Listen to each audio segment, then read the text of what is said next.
ఎందుకు ఈ ప్రభుత్వం ఈ వ్యవసాయం పట్ల రైతాంగం పట్ల ఎందుకు చిన్నచూపు చూస్తుందో అర్థం అవట్లే. చాలా బాధ అనిపిస్తుంది. మేము డిమాండ్ చేస్తున్నాం ఈ ప్రభుత్వాన్ని.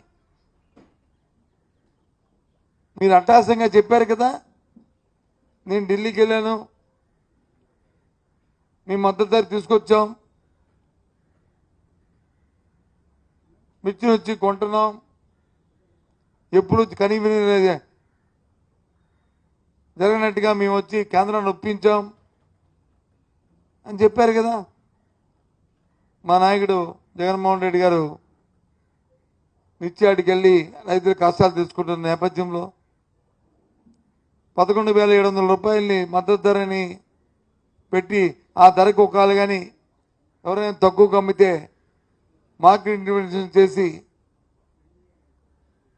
కేంద్ర రాష్ట్ర ప్రభుత్వాల ద్వారా ఏజెన్సీ ద్వారా కొంటామని చెప్పారు కదా.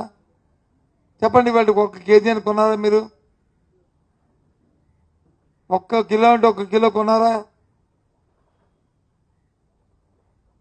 కొంటే ఎందుకు ఇవాళ రైతులందరూ వచ్చి అక్కడ మిర్చి రైతులందరూ ధర్నాలు చేస్తారు? అక్కడ చెప్పండి మీ లెక్కల ప్రకారం ఎన్ని కొన్నారు?